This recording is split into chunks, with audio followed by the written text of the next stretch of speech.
কোরবানি ঈদটা কিডনি রোগীরা কিভাবে পালন করবে সেই দিকে আমাদের বিশেষ নজর দিতে হবে। কিডনি রোগীর খাবারের বিষয়, তবে শুরুতেই ঈদের আগেই একজন কিডনি রোগীর অবশ্যই উচিত তার নেফ্রোলজিস্ট এবং একজন ডায়েটিশিয়ানের পরামর্শ নিয়ে ঈদ কিভাবে কাটাবে সেটা পুরোটাকে ম্যানেজ করা।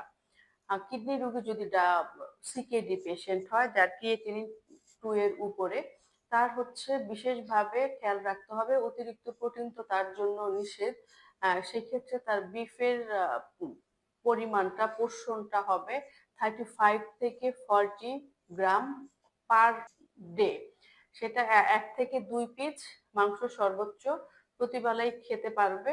তবে তার সাথে যে সবজিগুলো কিডনি রোগীর জন্য অ্যালাউ, সেই সবজিগুলি সাথে রাখতে হবে বেশি পরিমাণে। কারণ হচ্ছে কিডনি রোগীর যেহেতু ফ্লুইড রেস্ট্রিকশন থাকে, সেই জন্য হচ্ছে তার কনস্টিপেশন খুব সহজেই হয়ে যেতে পারে। এই কারণে সবজিটা যেন অনেক বেশি পরিমাণে থাকে, বিশেষ করে পাপায়া সবজি।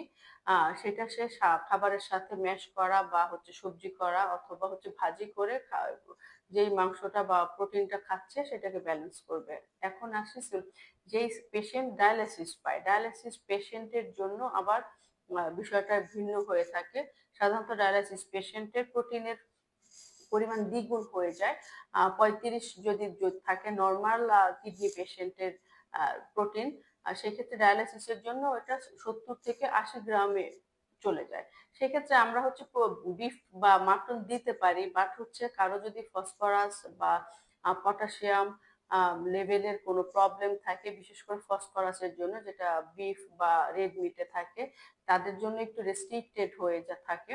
সেই কারণে হচ্ছে বিফটা খেলেও যদি এরকম হয় যে হালকা একটু গরম পানিতে ভাপ দিয়ে হচ্ছে তাকে হচ্ছে দেয়া হয়, সেক্ষেত্রে হয়তোবা কিছুটা একটু সমস্যা কম হবে। তবে খুব বেশি বিফ তো যতই 70 গ্রাম প্রোটিন তার জন্য অ্যালাউ থাকুক, কিন্তু বিফের বিষয়টাই হচ্ছে একজন ডায়ালিসিস পেশেন্টের ক্ষেত্রেও কিছুটা ঝুঁকিপূর্ণ হয়ে যেতে পারে। সেক্ষেত্রে অবশ্যই তার নেফ্রোলজিস্টের পরামর্শ নিতে হবে উইথ তার ডায়েটিশিয়ান। এভাবে যদি হচ্ছে কিডনি ডায়ালিসিস পেশেন্টের জন্য আমরা একটা ডায়েট চার্ট করে দিতে পারি, সকালে দুপুরে রাতে কিভাবে খাবে, সেই ডায়েট চার্ট অনুযায়ী হচ্ছে সে হচ্ছে কোরবানিতে বিফ বা মাটন সবকিছুই খেতে পারবে, নিয়ম মেনে যদি সে চলতে পারে।